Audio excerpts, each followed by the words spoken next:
بسم اللہ الرحمن الرحیم الحمدللہ رب العالمین والصلاة والسلام علی سید الانبیاء والمرسلین۔ ناظرین محترم السلام علیکم، آپ کا میزبان تسلیم احمد صابری رمضان المبارک کی اس اسپیشل ٹرانسمیشن رحمت سحر کے ساتھ حاضر خدمت ہے۔ آپ یہ پروگرام میرے ساتھ دیکھا کرتے ہیں روزانہ صبح 2 بجے سے انتہاء سحر تک، اور موضوع سخن کا ہم انتخاب کرتے ہیں، آپ کی ٹیلی فون کالز شامل کرتے ہیں، وہ فقہی مسائل جو آپ کے ذہن کو پریشان کرتے ہیں وہ شامل کرتے ہیں، ان کے قرآن و حدیث کی روشنی میں جوابات دیا کرتے ہیں۔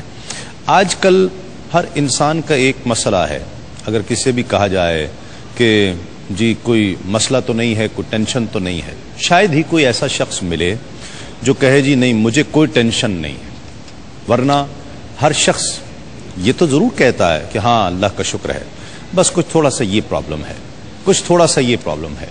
شاید ہی کوئی آدمی ایسا ہو جس کے ساتھ کوئی ٹینشن نہ ہو، کوئی مسئلہ نہ ہو، کسی پریشانی میں مبتلا نہ ہو۔ سورۃ الملک میں جو ذکر کیا گیا انسان کی زندگی کا مقصد، وہاں آزمائش بھی بتایا گیا ہے، اور پھر یہ بھی کہا جاتا ہے کہ آزمائش انسان کو کے درجات، مسلمان کے درجات کو بلند کرتی ہے۔ جب انسان کسی آزمائش کا سامنا کرتا ہے، کسی پریشانی، کسی مصیبت کا سامنا کرتا ہے، تو اس کے درجات بلند ہوتے ہیں۔ اب مصیبتیں کئی طرح کی ہو سکتی ہیں، جس کے پاس مال ہے اس کے پاس مال زیادہ ہونے کی مصیبت ہے، جس کے پاس مال نہیں ہے اس کے پاس مال نہ ہونے کی مصیبت ہے۔ کسی کو اللہ نے اولاد کی نعمت سے نوازا ہے تو اولاد پریشانی کا سبب بن رہی ہے، اور اگر کسی کو اولاد نہیں دی تو وہ بے اولاد ہونے کا شکوہ کرتا ہے، اور اسے ہی مصیبت گردانتا ہے کہ میں یہ پریشانی ہے کہ میری اولاد کوئی نہیں ہے۔ ناظرین کرام، جسے بیماری ہے وہ پریشان ہے، جو کہیں کاروبار کر رہا ہے وہ کاروبار سے پریشان ہے، جاب کرنے والا جاب سے پریشان ہے۔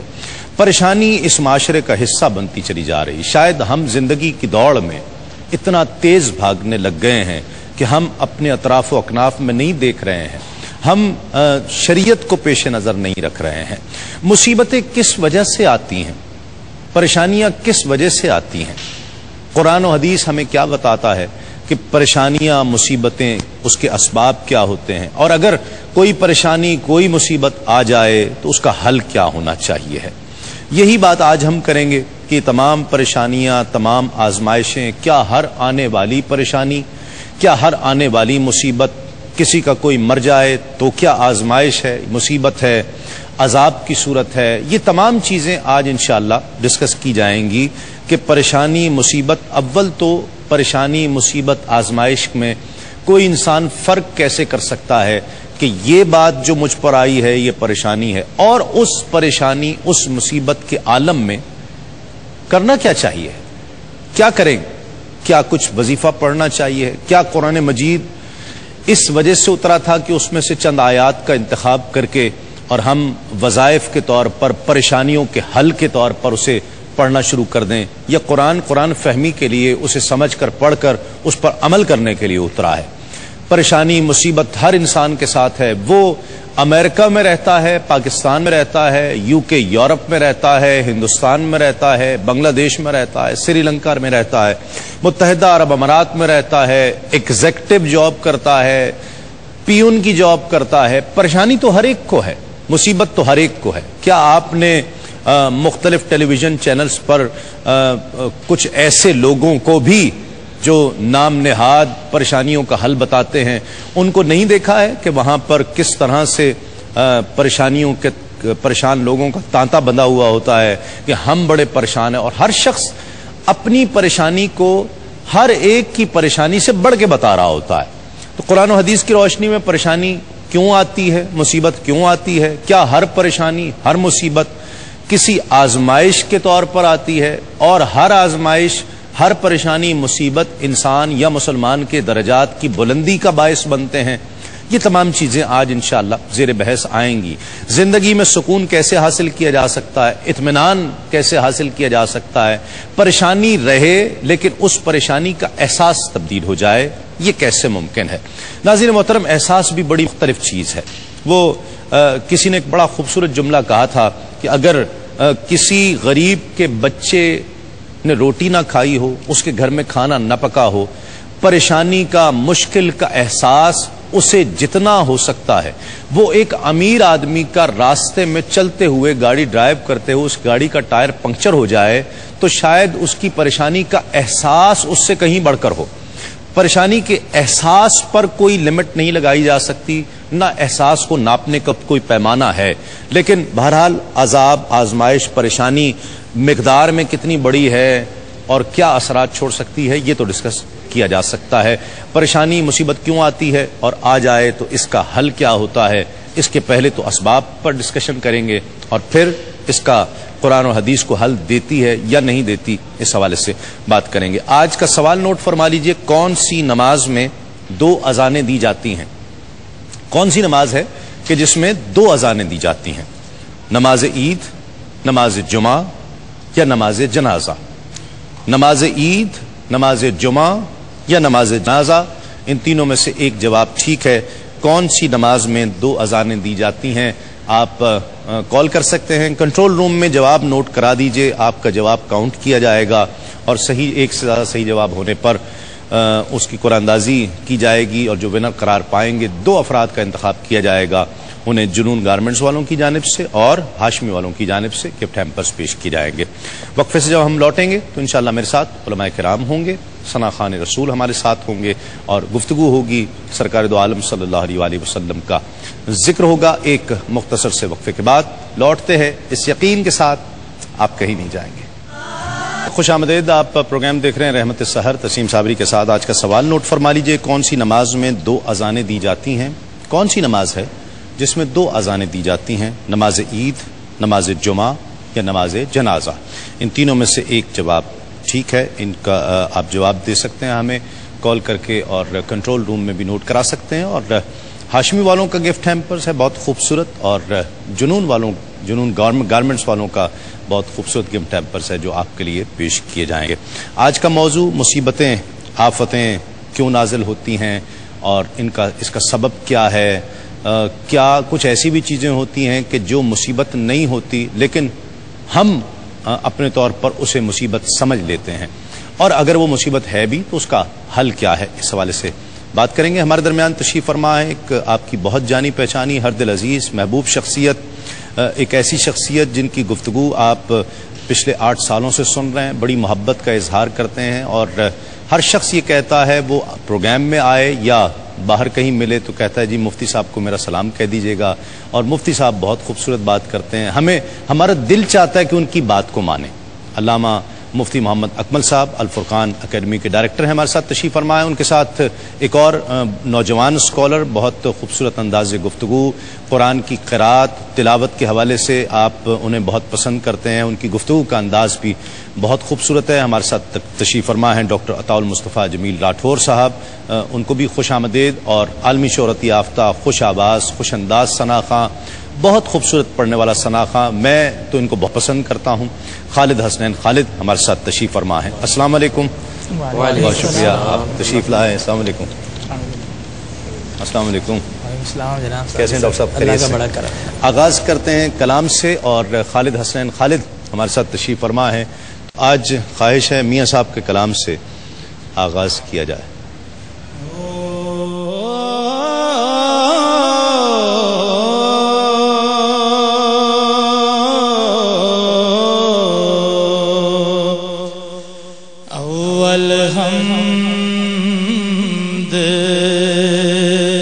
ثنا الہی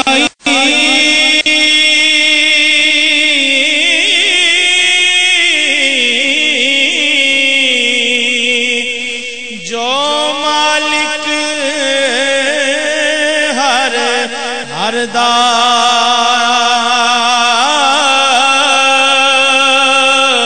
اس دا نام چتارن والا،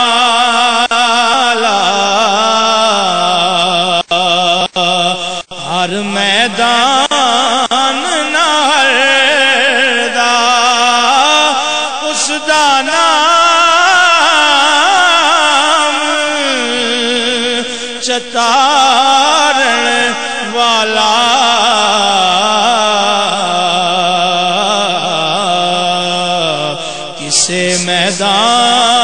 میدان نہیں ہردا جے میں ویکھا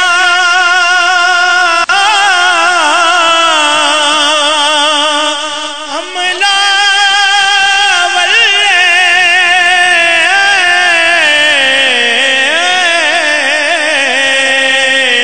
کچھ نہیں میرے پلے کچھ نہیں میرے پلے جے میں ویکھا رحمت تیری بلے بلے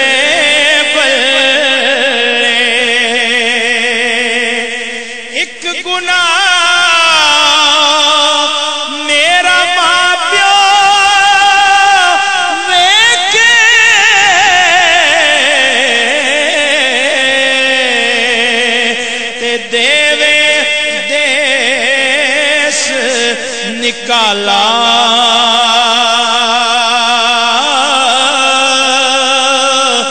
لکھ گناہ میرا مالک بیٹھے اوپر دے پاون والا لکھ گناہ میرا مالک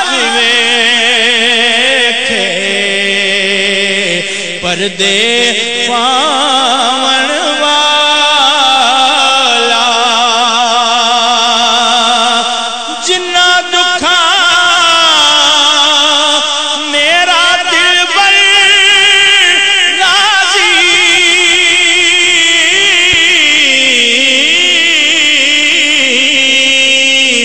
سکھ نہ تو وارے دکھ قبول محمد بخشا شالا راضی رہن پیارے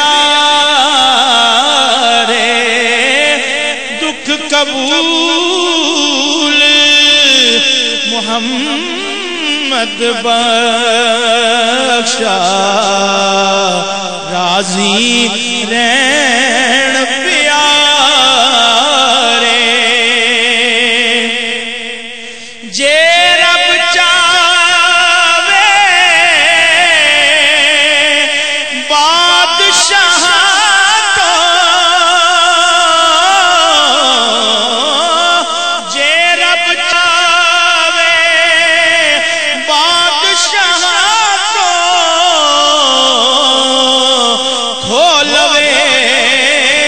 بادشاہیاں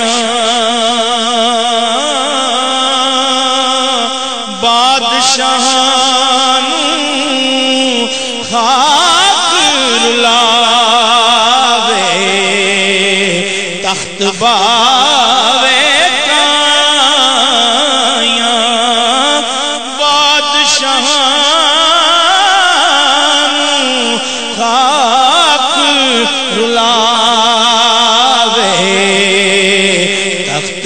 پروگرام دیکھ رہے ہیں رحمت السحر تسلیم صابری کے ساتھ، اور موضوع ہمارا مصیبت، پریشانی، مشکل کیوں آتی ہے، اور کیا ہر مشکل پریشانی آزمائش ہوتی ہے یا عذاب ہوتی ہے، اور اس کا حل کیا ہوتا ہے، اس حوالے سے بات کریں گے۔ مفتی صاحب، پریشانی، مصیبت، مشکل، فرق کیا ہے؟ عذاب، آزمائش، ان میں فرق کیا ہے؟ اعوذ باللہ من الشیطان الرجیم، بسم اللہ الرحمن الرحیم۔ اولا تو دیکھیں اس کے سبب پہ تھوڑا سا غور کر لیتے ہیں، اسی میں اسی حکمت بھی ظاہر ہو جائے گی۔ قرآن و حدیث کا مطالعہ کیا جائے تو 4 اسباب اس کے بڑے نظر آتے ہیں۔ پہلا تو یہی عذاب ہے۔ جب انبیاء علیہ السلام قوموں کو تبلیغ فرمایا کرتے تھے اور وہ تبلیغ اپنی آخری حد تک پہنچ جاتی تھی اور ان کا انکار اپنی آخری حد تک پہنچ جاتا تھا، آخری حد تک پہنچنے کا مطلب کہ تمام تر معجزات قاہرہ باہرہ ان کے سامنے ظاہر کر دیے گئے اور انہوں نے مسلسل انکار کو ہی اختیار کیا تو وہ مستحق عذاب ہو گئے اور پھر ان پہ عذاب نازل ہوا۔ اور یہ ایسی مصیبت آتی تھی جو پچھلی قوموں میں اجتماعی طور پر آئی اور پوری قومیں مٹا دی گئیں۔ دوسرا سبب ہے آزمائش۔ یہ قرآن میں ہمارے بھی ذکر کیا وَلَنَبْلُوَنَّكُمْ سے اللہ تعالیٰ نے آغاز فرمایا کہ ضرور ضرور ہم تمہیں آزمائیں گے، بھوک سے، پیاس سے، پھلوں کی کمی وغیرہ سے۔ تو دوسرا آزمائش ہوتا ہے۔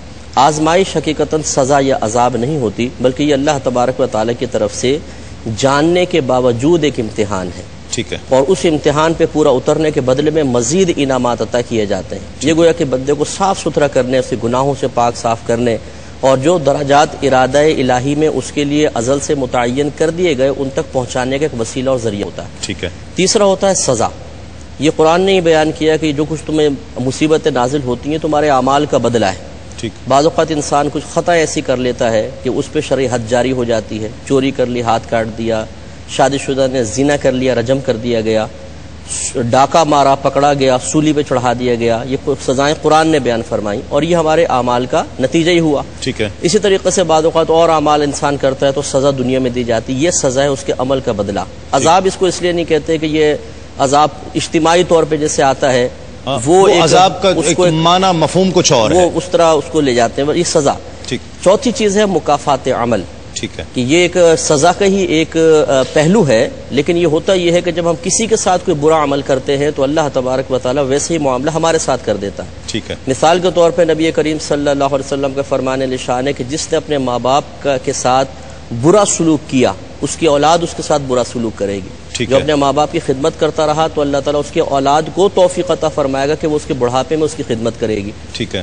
ایک روایت میں ہے کہ جو والدین کے ساتھ برا سلوک کرے تو یہ ایک ایسا گناہ ہے کہ آخرت میں تو سزا ملے گی لیکن دنیا میں اس کی سزا فوراً دے دی جاتی ہے۔ اسی طریقے سے اگر آپ کسی کے گناہوں کا تجسس کر کے خدا نخواستہ اسے لوگوں کے سامنے ظاہر کرنے کی کوشش کرتے ہیں تو اللہ نبی کریم صلی اللہ علیہ وسلم نے فرمایا کہ جو کسی کے گناہوں کی جستجو اور ٹو میں لگ جاتا ہے تو اللہ تعالیٰ کسی کو مقرر کر دیتا ہے جو اس کے گناہوں کے ٹو میں لگ جاتا ہے اور ان کو آشکارا کر دیتا ہے۔ اللہ۔ ایسی ایک روایت میں اگر کسی تائب شخص کو اس کے توبہ شدہ گناہ پر آر اور شرم دلائی جائے، وہ توبہ کر چکا ہے، تو اللہ تعالیٰ اس کو موت سے پہلے پہلے اس گناہ میں مبتلا کر دے گا۔ تو یہ کچھ ایسے مکافات عمل ہوتے ہیں جو عمل کا رد عمل کے طور پہ ظاہر ہوتے ہیں۔ اگر عہد حاضر کو دیکھا جائے تو مشکلات زیادہ ہیں، جو ایک ڈسٹریبیوشن کی ہے مختلف چیزوں کی، سزا زیادہ ہے، مکافات عمل زیادہ ہیں، کیا صورت زیادہ ہے اس قوم پر عہد حاضر میں؟ میں یہاں پر صابری بھائی اس کو بیان کر کے پھر آپ کے سوال کی طرف آؤں گا۔ قرآن مجید برہان رشید میں ہمیں دو بنیادی باتیں بتائی گئی۔ ایک تو ہمیں سورۃ التغابن میں بتایا گیا ما اصاب من مصیبت الا باذن اللہ، کہ جو بھی مصیبت آتی ہے تم پر وہ من جانب اللہ ہوتی ہے، اللہ کی جانب سے۔ ان مصیبتوں کو، آلام کو، اس کرائسس کو، اس ٹربل کو، اس ڈیفیکلٹی کو ہم 5 کوارڈرنٹ میں تقسیم کر سکتے ہیں۔ پہلا تو یہ کہ انبیاء کرام رسول اعظام علیہ الصلوۃ والتسلیم پر بھی مصائب و آلام نازل کیے گئے۔ دیکھیے حضرت یوسف علیہ السلام ایک لمبے عرصے کے لیے اس میں جو ہے انوالو رہے، ان کو پریزن میں بھی ڈالا گیا، قید میں ڈالا گیا۔ یعقوب علیہ السلام روتے رہے۔ مصیبت کہیں گے؟ جی ہاں، وہ مصائب و علام ہیں، اللہ کی جانب سے نازل ہوتے ہیں۔ حضرت آدم علیہ السلام کئی سینکڑوں سال تک روتے رہے، بعض انبیاء کرام کو قتل کیا گیا، شہید کیا گیا۔ حضور اکرم صلی اللہ علیہ وسلم نے فرمایا میں سب سے زیادہ ستایا گیا ہوں، ہر نبی کو ستایا گیا، اور حدیث مبارک ہے کہ نبی کو ستایا جاتا ہے، پھر اس سے متصل لوگوں کو، پھر اس سے متصل لوگوں کو۔ اب جب انبیاء کرام کی جانب سے کی طرف اگر مصائب آئیں تو وہ ان کے بلندی درجات کا سبب بنتے ہیں، اللہ تبارک و تعالیٰ کی قرب کی منزلت طے کرتے ہیں۔ اسی طریقے دوسرا جو درجہ ہے وہ اولیاء کرام اور صالحین کا ہے، ان پر جو مصائب آتے ہیں وہ امتحان کے طور پر، وہ آزمائش کے طور پر آتے ہیں، اور جب وہ صبر کرتے ہیں تو اللہ تبارک و تعالیٰ اپنی معرفت کو ان کے لیے مزید کشادہ کر دیا کرتا ہے۔ تیسرا کوارڈرنٹ عامت المسلمین کا ہے، اور اس کے متعلق یہ بتایا گیا کہ اگر کوئی شخص گناہ کرتا ہے، اللہ تبارک و تعالیٰ اس پر مصائب و آلام بھیجتا ہے اور وہ صبر کرتا ہے، تو اللہ تبارک و تعالیٰ اس کے گناہوں کو ختم فرما دیتا ہے، اس کے گناہوں کا کفارہ بن جاتا ہے یہ مصائب اور آلام۔ اور پھر چوتھا درجہ نابالغ بچوں کا ہے، دیوانوں کا ہے، ان پر جو مصائب و آلام آتے ہیں وہ ان کے والدین کے بلندی درجات کا سبب بن جاتے ہیں۔ اور پانچواں جو کوارڈرنٹ ہے، جو تقسیم ہے، وہ نان مسلم کا، انفائڈلز کا ہے۔ ان پر جو عذاب اور مصیبت اور علام آئیں تو وہ ان کی توہین کے لیے ہوتے ہیں اور اللہ کی نافرمانی کے سبب آیا کرتے ہیں۔ یہ 5 کوارڈرنٹ میں ہم تقسیم کرتے ہیں من جانب اللہ۔ اس کے بعد قرآن نے جو دوسرا درجہ بتایا ہے وما اصابکم من مصیبت فبما کسبت ایدیکم ویعفو عن کثیر، کہ تم پر جو مصائب و علام آتے ہیں وہ تمہارے ہاتھوں کے کرتوتوں کی وجہ سے، تمہارے اعمال کی وجہ سے، تمہارے سیئات کی وجہ سے، تمہاری معصیت کی وجہ سے، تمہاری نافرمانی کی وجہ سے ہے۔ اور یہاں پر جب اس کوارڈنٹ کو ہم دیکھتے ہیں تو مفتی صاحب نے قبلہ نے جس طرح فرمایا تو اللہ تبارک و تعالیٰ کا ایک نظام سزا ہے جسے ہم مکافات عمل بھی کہتے ہیں۔ وہ فرماتا وَلَنُذِيقَنَّهُم مِّنَ الْعَذَابِ الْأَدْنَىٰ دُونَ الْعَذَابِ الْأَكْبَرِ لَعَلَّهُمْ يَرْجِعُونَ کہ بڑے عذاب سے پہلے ہم دنیا میں ایک چھوٹے عذاب کا مزہ تمہیں ضرور چکھائیں گے۔ ٹھیک ہے ناظرین، اب ہر شخص یہ جاننا چاہ رہا ہوگا آپ میں سے، اور میں بھی یقیناً جاننا چاہ رہا ہوں علماء کرام سے کہ آپ کی پریشانی، جیسے آپ پریشانی تصور کیے ہوئے ہیں، کبھی اولاد کا ہونا اور اس کی پریشانی، ان کا تنگ کرنا، کبھی اولاد کا نہ ہونا، کبھی مال زیادہ ہو کر پریشانی، کبھی مال نہ ہو تو روٹی کی پریشانی، یہ تمام چیزیں، یہ پریشانی ہے، مصیبت ہے، سزا ہے، مکافات عمل ہے، کیا ہے؟ یقیناً آپ اس بات کا، اس سوال کا جواب جاننا چاہتے ہوں گے۔ ایک مختصر سے وقفے کے بعد لوٹتے ہیں اس یقین کے ساتھ، آپ کہیں نہیں جائیں گے۔ ناظرین خوش آمدید، آپ پروگرام دیکھ رہے ہیں رحمت سحر تسلیم صابری کے ساتھ۔ مفتی صاحب میں ڈائریکٹ آنا چاہتا ہوں عوامی ان مسائل کی طرف جو عوام پوچھنا چاہ رہے ہیں، ہر شخص بیٹھا میں بھی اس کا حل جاننا چاہتا ہوں۔ اولاد اگر نافرمان آ جائے تو ماں باپ کہتے ہیں یہ پتہ نہیں کس گناہ کی سزا ہے، یہ سزا ہے؟ جی ہاں، یہ سزا بھی ہو سکتی ہے کہ اگر انہوں نے اپنے ماں باپ کے ساتھ اس طرح کا ناروا سلوک کیا تھا تو مکافات عمل کے طور پہ سزا ہے۔ یہ بھی ممکن ہے کہ ماں باپ نے کچھ نہ کیا ہو؟ جی ہاں، یہ پھر آزمائش ہوگی۔ بعض اوقات یہ دیکھا نا، نوح علیہ السلام کا بیٹا جی ہاں اور لوط علیہ السلام کی زوجہ، یہ قرآن سے ثابت ہے، نصوص قطعیہ سے ثابت ہے کہ اور انہوں نے نبیوں کے لیے غلط روش اختیار کی تو یہ اس میں پھر وہ اگر ماں باپ مکمل طور پہ شرعی طریقے سے اصلاح کا فریضہ سر انجام دے رہے ہیں اور اولاد اس کے باوجود نافرمان نکل جاتی ہے، کچھ خارجی ایسے ہوتے ہیں امور جو اثر انداز ہو کر اولاد کو اس تربیت کا مکمل طور پہ حصہ حاصل نہیں کرنے دیتے جو ماں باپ تسلسل سے دینے کی کوشش کر رہے ہیں یا کرنے کی کوشش کر رہے ہیں، تو اب اس میں ماں باپ بری ذمہ ہیں۔ اب وہ یقیناً یہ کہہ سکتے ہیں کہ جی ہمارا کیا گناہ تھا کہ یہ ایسا ہوا، لیکن ان کو یہ ضرور رکھنا چاہیے کہ یہ عام لینگویج میں تو آپ کہہ سکتے ہیں، اللہ تعالیٰ کی بارگاہ میں نہیں کہہ سکتے، کیونکہ پھر یہ شکوہ اور اعتراض ہو جائے گا۔ یہ بھی تو کہا جاتا ہے یہ بچہ بندہ، یہ تو عذاب ہے بچہ، یہ محاورتاً کہتے ہیں ہمارے یہاں، یہ محاورتاً کہتے ہیں۔ حقیقتاً عذاب اس لیے نہیں ہو سکتا، اور یہ جیسے زلزلے وغیرہ آتے ہیں بعض لوگ اس کو عذاب سے تعبیر کر دیتے ہیں، لیکن جیسے ہم نے گفتگو کی تھی، اللہ تبارک و تعالیٰ نے قرآن عظیم میں واضح طور پہ فرمایا کہ ما کان اللہ لیعذبہم وانت فیہم، اے نبی کریم صلی اللہ علیہ وسلم، اللہ تعالیٰ کی یہ شان نہیں کہ ان لوگوں پر عذاب نازل فرمائے حالانکہ آپ ان کے درمیان موجود ہیں۔ ٹھیک ہے، تو اور یہ بھی ہماری گفتگو ہوئی تھی کہ اللہ تعالیٰ نے جب نبی کریم صلی اللہ علیہ وسلم کو رحمت للعالمین بنایا، جی ہاں، تو عالمین عالم کی جمع ہے، اور عالم کہتے ہیں اللہ تبارک و تعالیٰ کے ماں سوا کو۔ ٹھیک ہے، ذات و صفات باری تعالیٰ ایک طرف کر دیں، باقی ہر چیز عالم ہے۔ ٹھیک، تو چونکہ آپ تمام عالم کے لیے رحمت ہیں اور پھر اللہ کا عذاب نازل ہو تو یہ رحمت اور عذاب ان میں آپس میں تضاد ہے، ٹھیک، اس لیے عذاب تو اس کو محاورتاً کہہ سکتے ہیں، حقیقتاً عذاب نہیں ہے۔ بچہ پہلے تو پڑھتا نہیں ہے تو پریشان ماں باپ، یعنی پریشانی کا کیا بتایا جائے کہ لوگوں سے بات کی جائے تو پریشانی کیسی کیسی بتاتے ہیں۔ آج میں وہ ساری یاد کر کے آیا ہوں کہ وہ پوچھنی ہے آپ لوگوں سے۔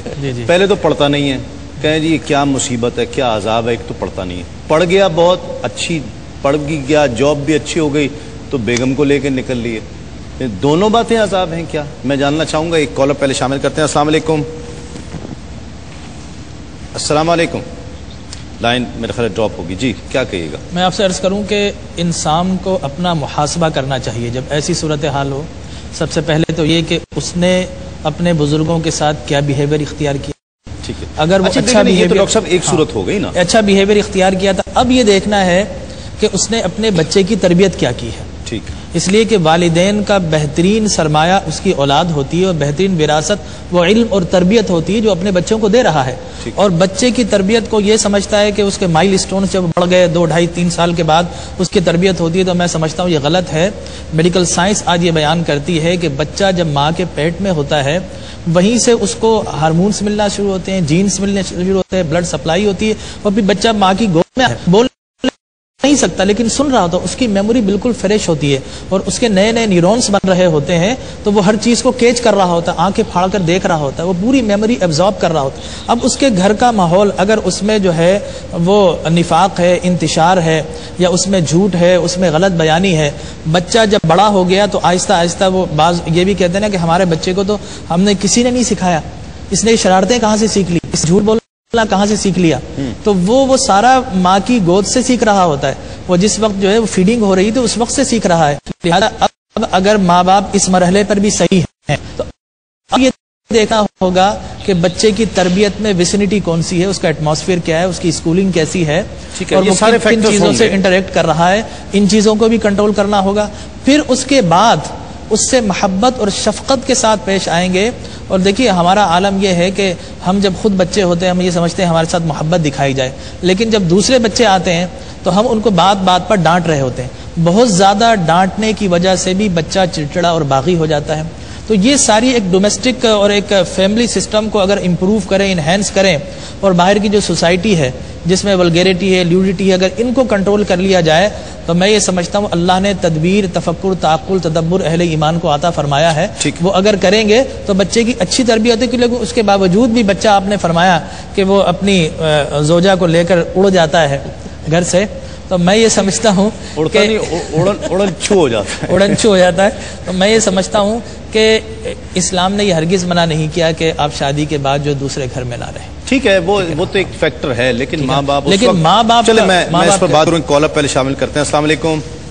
السلام علیکم تسلیم بھائی، میرا نام محمد ممتاز ہے، میں مونٹریال کینیڈا سے فون کر رہا ہوں۔ جی ممتاز صاحب، کیا کہیے گا، کیسے ہیں آپ؟ ٹھیک ہیں؟ اللہ کا شکر ہے، آپ کا پروگرام بہت اچھا جا رہا ہے۔ میں نے کل سے ٹرائی کر رہا تھا، فرسٹ ٹائم 8 سال میں ٹرائی کیا، آج لائن ملی، کل ڈسکم لائن ملی تھی۔ بڑی محبت، بہت خوشی ہوئی آپ ٹیلی فون لائن پر آئے۔ جی میں محمد عرفان صاحب کو سلام کروں گا، بلکہ دونوں مفتی صاحب کو۔ وعلیکم السلام۔ اکمل صاحب مجھے جانتے ہیں، میں مونٹریال سے فون کر رہا ہوں۔ اچھا، ایک بہت بڑا اہم مسئلہ پوچھنا ہے، اور وہ یہ ہے کہ ہمارے کینیڈا کے شہر یوکون اور یلو نائٹ 2 شہر ہیں، ٹھیک ہے، تو وہاں پہ 24 آور سورج ہے، 6 مہینہ سورج ہوتا ہے، 6 مہینہ رات ہوتی ہے، ٹھیک ہے۔ تو یہ بتائیں وہاں کے لوگ روزہ کس طرح رکھیں گے؟ وہاں پہ 30-40 مسلمان ہیں، تو وہاں لوگ روزہ کس طرح رکھیں گے سمر میں؟ ابھی جیسے 24 آور سورج، اگر آپ یوٹیوب پہ جائیں تو دیکھ سکتے ہیں۔ جی ہاں، وہ پول پر ہے نا، اس وجہ سے، اس کی وجہ سے ہوتا ہے۔ ٹھیک ہے، بالکل آپ کو بتاتے ہیں، کال اور شامل کرتے ہیں۔ السلام علیکم۔ وعلیکم السلام۔ جی کون صاحب اور کہاں سے؟ یاسر بات کر رہا ہوں کراچی سے۔ یاسر صاحب کیا کہیے گا؟ سر میرا ایک سوال تھا مفتی اکمل صاحب سے۔ جی جی سر میں ایک کام کرتا ہوں ایل ای ڈی انسٹالیشن کا، ٹھیک ہے، اور اس کے اندر میرے پاس انسٹالیشن بھی کرتا ہوں، جیسے اس میں بعض وقت ساؤنڈ سسٹم وغیرہ بھی لگانا ہوتا ہے میرے کو۔ اب میرا دل اس کام سے ذرا تھوڑا سا وہ ہو رہا ہے، جیسا میرے کو فیل ہوتا ہے کہ اس سے اب یہ لوگ گانے ہی چلاتے ہوں گے، ٹھیک ہے، تو یہ کنفرم کرنا تھوڑا سا ایک کام صحیح ہے یا نہیں؟ ٹھیک ہے، بالکل آپ کو بتاتے ہیں، ایک کال اور شامل کرتے ہیں۔ السلام علیکم۔ السلام علیکم۔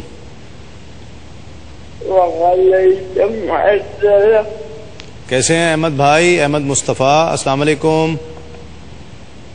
وعلیکم السلام۔ اللہ کا شکر ہے، الحمدللہ، آپ کی دعائیں۔ آپ دیکھ رہے ہیں پروگرام؟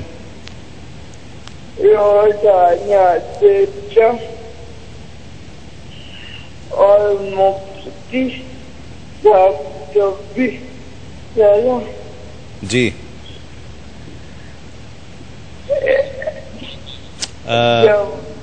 ہلو، میرا خیال ہے لائن ڈراپ ہو گئی۔ ایک مختصر سا وقفے کے بعد پھر سحر تسیم صابری کے ساتھ۔ مال مل گیا تو پریشانی نہیں ہے، روٹی کھانے کو تو پریشانی، یہ ہے، سزا ہے، آزمائش ہے۔ نہیں، یہ ہمارے کچھ نفسیاتی مسائل بھی ہوتے ہیں، کچھ ہمارے ہر چیز سزا پہ نہیں ڈالنی چاہیے، بالکل نہیں ڈالنی چاہیے۔ اگر ایک آدمی بہت زیادہ ہوس کا شکار ہے، ڈاکٹروں نے اتنا پڑھ کے جو وقت گزارا ہے ان کی بھی کوئی خدمت کرنی چاہیے۔ بالکل، دیکھیں نا، نبی کریم صلی اللہ علیہ وسلم نے ارشاد فرمایا کہ اگر بنی آدم کو سونے کی 2 وادیاں مل جائیں تو یہ تمنا کرے گا کاش ایک اور وادی مجھے مل جائے۔ جی ہاں، تو یہ بعض اوقات ایک ہوتا ہے ظاہری لحاظ سے غریب، اور ایک ہوتا ہے قلبی غریب۔ ظاہری غربت اتنی بری نہیں ہوتی، قلبی غربت بہت بری ہے، واہ، کہ کروڑوں اور اربوں خربوں ہونے کے باوجود انسان اپنے آپ کو فقیر اور کنگال سے محسوس کرتا ہے، تو حل میں مزید، حل میں مزید۔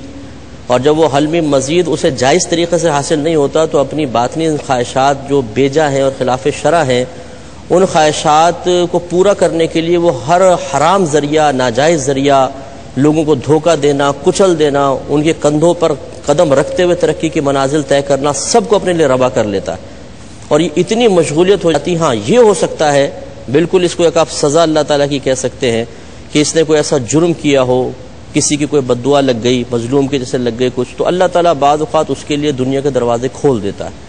اتنی دنیاوی ترقی کرے گا، اتنی کرے گا کہ بس جیسے کہتے ہیں نا کہ بھئی یہ تو مٹی کو بھی ہاتھ لگائے تو سونا بن جائے.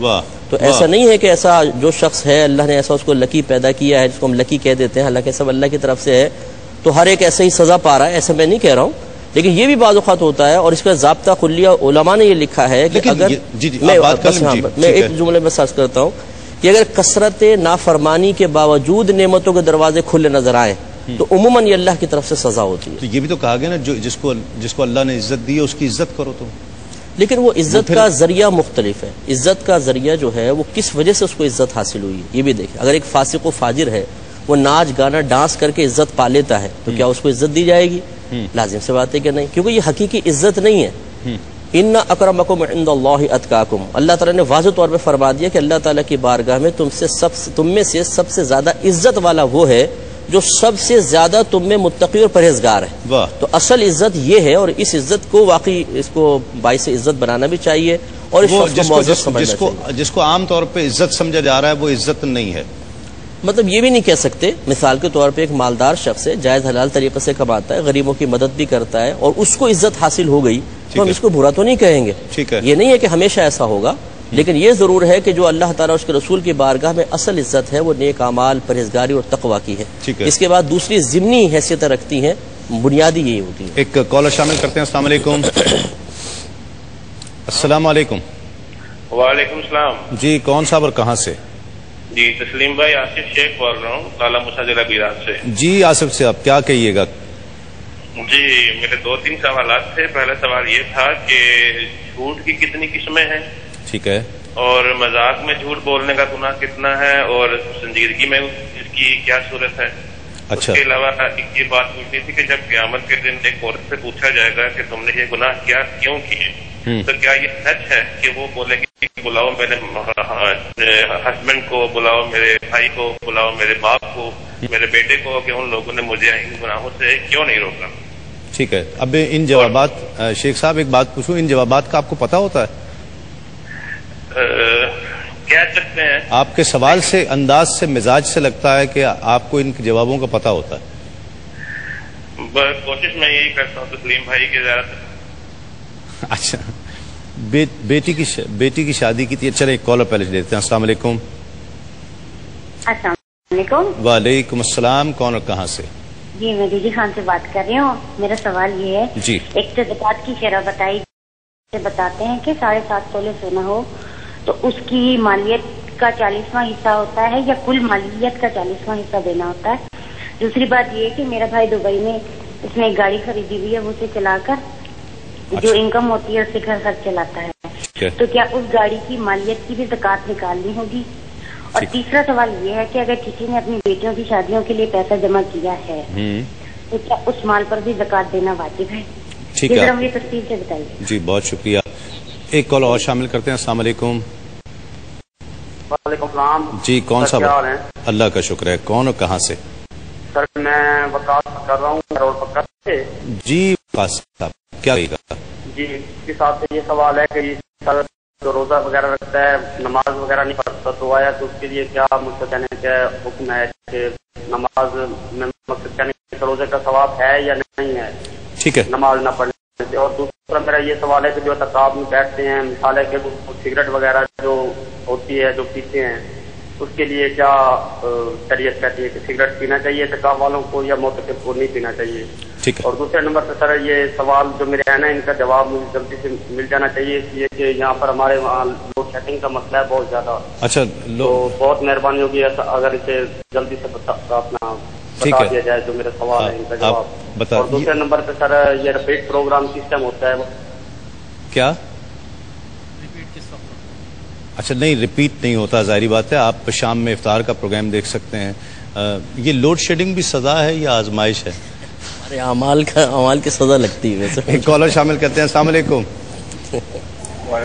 جی کون صاحب اور کہاں سے؟ میں انڈیا سے بول رہا ہوں، محمد بابو. جی کیا فرمائیے، کیا کہیے گا؟ میرا میں ادھر عرب میں رہتا تھا جی، تو ادھر میرا ایکسیڈنٹ ہو گیا. اچھا. میں ادھر پیرالائز ہو گیا، تو میرے کو انشورنس والوں نے پیسہ دیا تھا. کیا وہ پیسہ میں نیک کام میں لگا سکتا ہوں، جیسے زکوٰۃ ہے، خیرات ہے، اس میں لگا سکتا ہوں؟ ٹھیک ہے، بالکل آپ کو بتاتے ہیں. جی ڈاکٹر صاحب ایک مختصر سا وقفہ لیں گے، وقفے کے بعد لوٹتے ہیں. خوش آمدید، آپ پروگرام دیکھ رہے ہیں رحمت سحر تسلیم صابری کے ساتھ. ڈاکٹر صاحب بیٹی کی شادی کی، شوہر نکھٹو نکلا، کوئی کام نہیں کرتا، مارتا ہے، پیٹتا ہے، کچھ نے نشہ بھی شروع کر دیا، لت پت ہو گئے نشے میں. سزا ہے، آزمائش ہے، کیا ہے؟ بیٹی کے لیے بھی، ماں باپ کے لیے بھی، اس کے بچوں کے لیے بھی.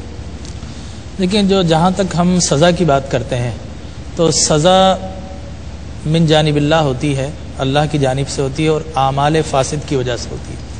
لہٰذا اگر بچی دیندار ہے، نیک ہے، اس نے کوئی ایسا عمل نہیں کیا، اس کے باوجود اسے ایسا شوہر ملا جو اس سے مستقل ٹارچر کر رہا ہے، اس کی زندگی کو اجیرن کر دیا ہے، تو پھر ہم اسے آزمائش کی طرف لے جائیں گے.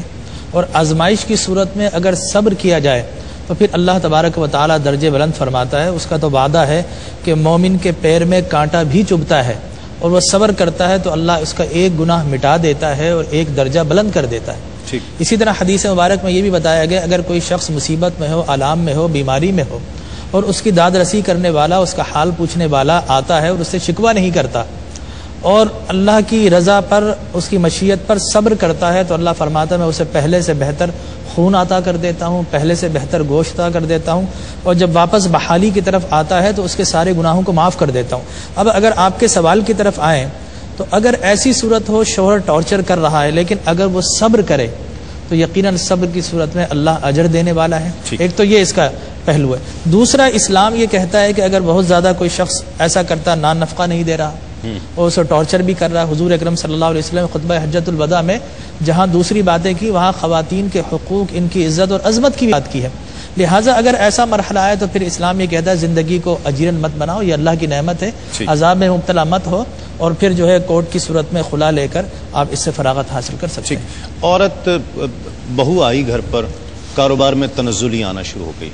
اب الزام یہ ہے کہ جب سے یہ عورت ہمارے گھر آئی ہے چیزیں الگ ٹوٹ رہی ہیں، کاروبار الگ جو ہے نا وہ برباد ہو گیا، تو اس کی نحوست ہے. یہ ٹھیک ہے؟ اس پہ میں اکثر نہیں حضرت. پہلی بات تو یہ کہ اس کا ایک اجمالی جواب یہ ہے کہ نحوست کا ہمارے مذہب اسلام میں کوئی تصور نہیں ہے، نیک شگون کا ہے.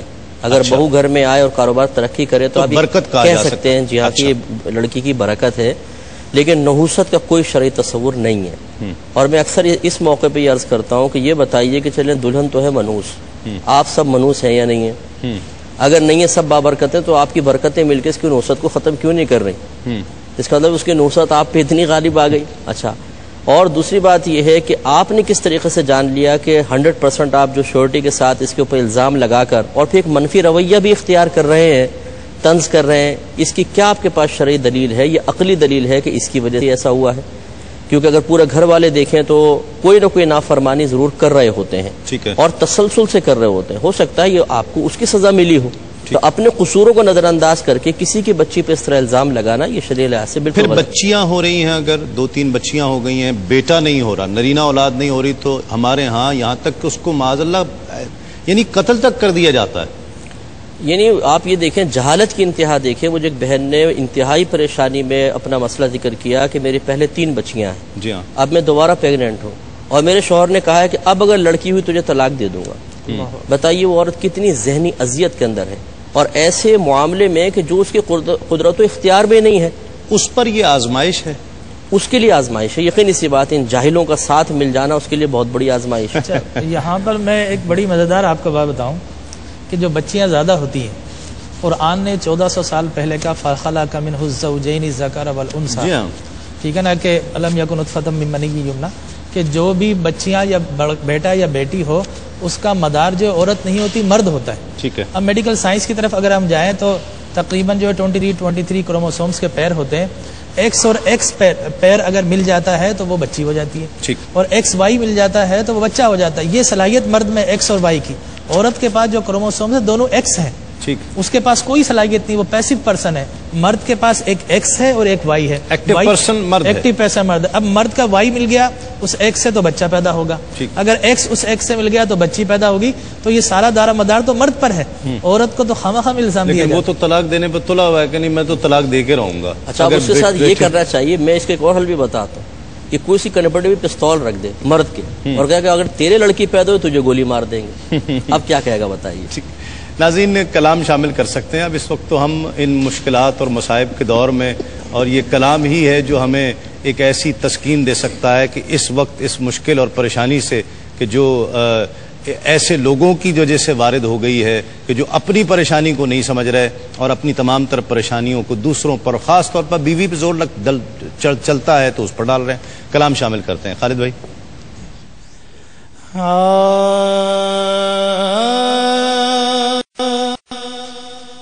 فرش سے تا عرش ہیں سارے زمانے آپ کے. فرش سے تا عرش ہیں سارے زمانے آپ کے. ساری دنیا کے ہیں مخفی خزانے آپ کے. ساری دنیا کے ہیں مخفی خزانے آپ کے. مرکز نور و نظر ہیں آپ کے غار و مزار. مرکز نور و نظر ہیں آپ کے غار و مزار. سب ٹھکانوں سے ہنسی تر ہیں ٹھکانے آپ کے. سب ٹھکانوں سے ہنسی تر ہیں ٹھکانے آپ کے. راستہ تکتی ان کی نگاہ ہے آپ کا. راستہ تکتی رہی ان کی نگاہ ہے آپ کا. ہاتھ چومے ہیں رسولوں کی دعا نے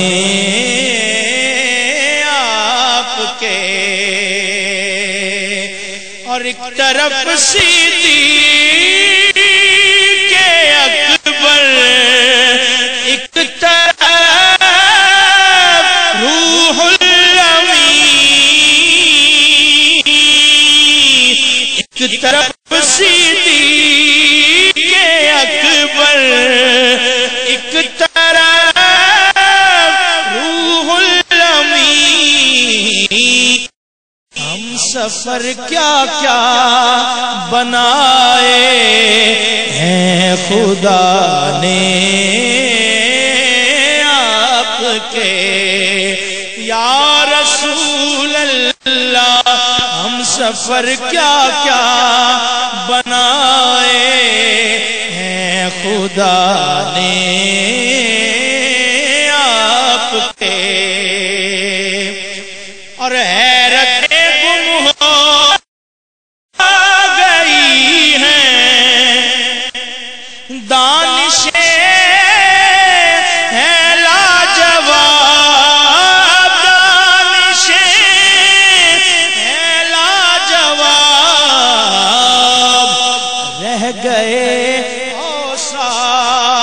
گن گن کر سیانے آپ کے رہ گئے اوصاف گن گن کر سیانے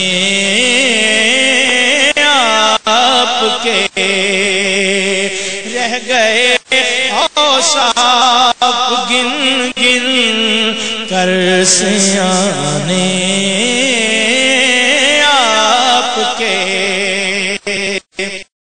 اور کروٹیں لیتے ہیں میرے ذہن میں. سحر تسلیم صابری کے ساتھ ایک کالر ہمارے ساتھ ہیں. السلام علیکم.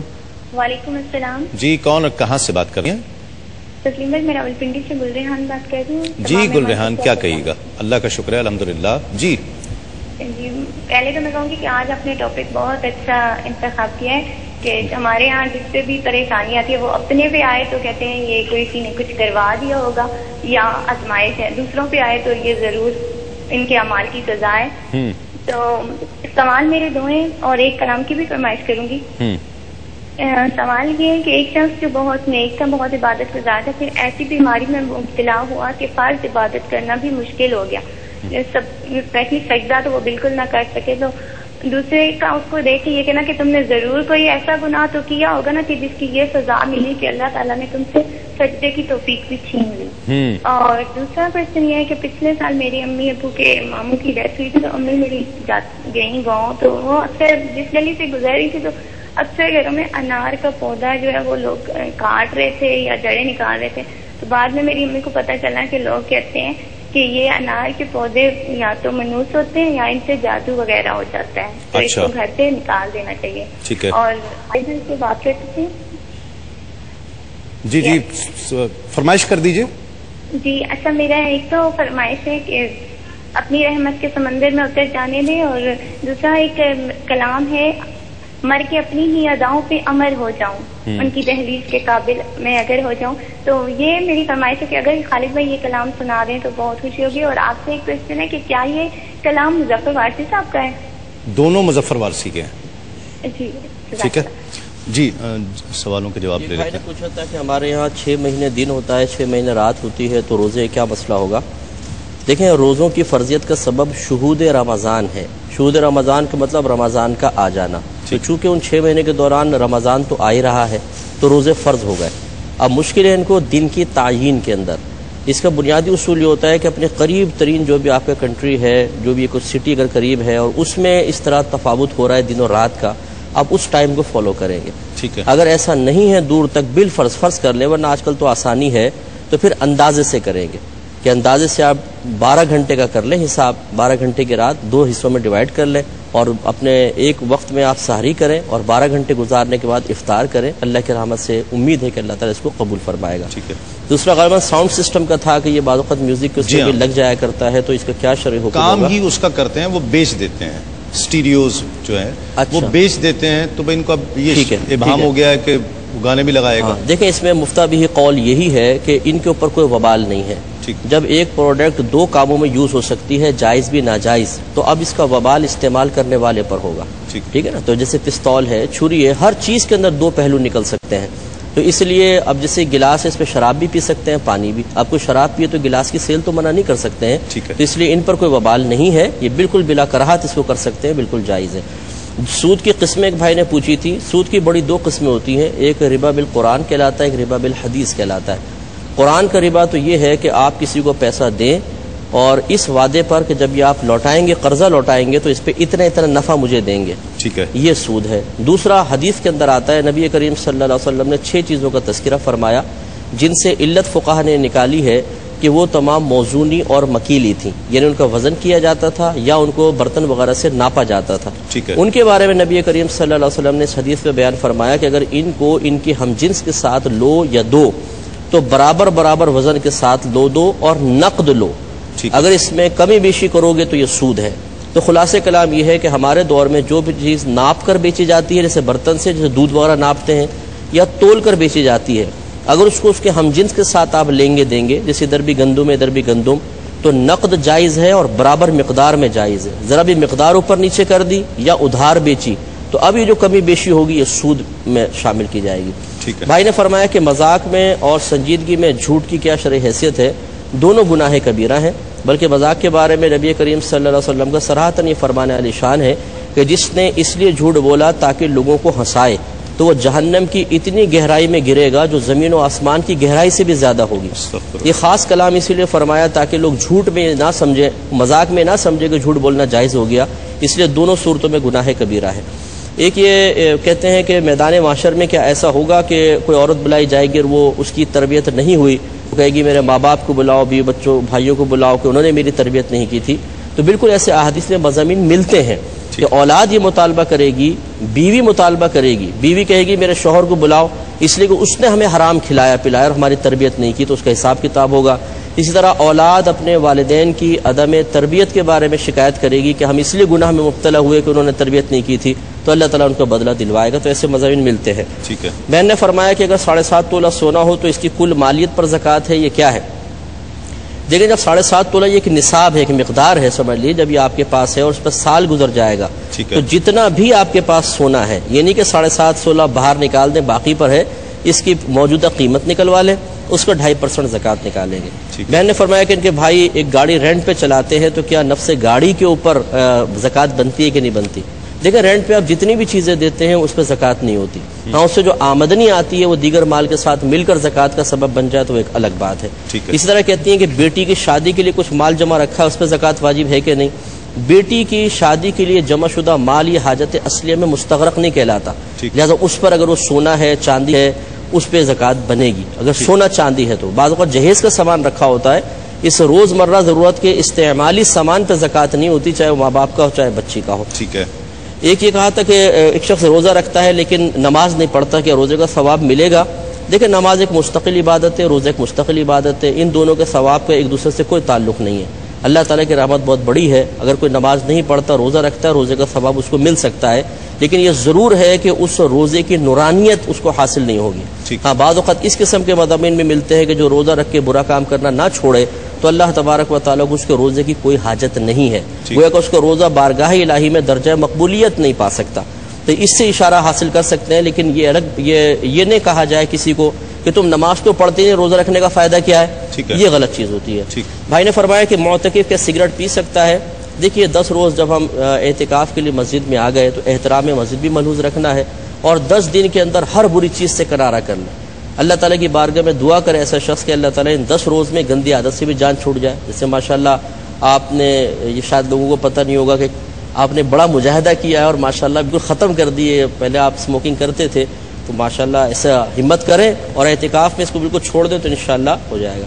ایک انہوں نے کہا کہ کسی کا ایکسیڈنٹ ہو گیا اور اس میں گورنمنٹ کی طرف سے کسی ادارے کی طرف سے ان کو پیسہ ملا ہے، تو کیا اس کو نیک کام میں لگا سکتے ہیں؟ بالکل، یہ آپ کو ایک ملکیت میں دی گیا، جائز ذریعے سے آیا ہے، اس کو آپ صدقہ وغیرہ میں خرچ کر سکتے ہیں۔ ٹھیک ہے، جادو کے اثرات، جب جادو کر دیا جائے اور کہا جائے جی جادو کے اثرات ہیں، یہ بھی شاید کوئی کسی سزا کے طور پر ہے یا آزمائش کے طور پر ہے، جادو کے اثرات کوئی کرا دے تو وہ کیا کرانے والے کے لیے کیا ہوگا اور جس پر ہو رہا ہے اس پر کیا ہوگا؟ میں آپ سے عرض کروں کہ جادو جو ہے شریعت اسلامیہ میں اس کی بڑی ممانعت آئی ہے اور جادو کرنے والے کو دائرہ اسلام سے خارج کیا گیا، اس پر کفر کا فتویٰ لگایا جاتا ہے، حتیٰ کہ کوئی شخص کسی جادوگر کی محفل میں بیٹھ گیا جا کر تو اس کے متعلق بھی سائن آف انٹروگیشن آ جاتا ہے اس کے ایمان پر۔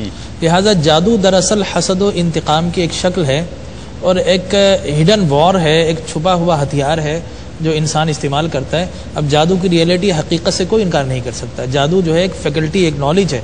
اب اس کا اپلیکیشن کیا ہے؟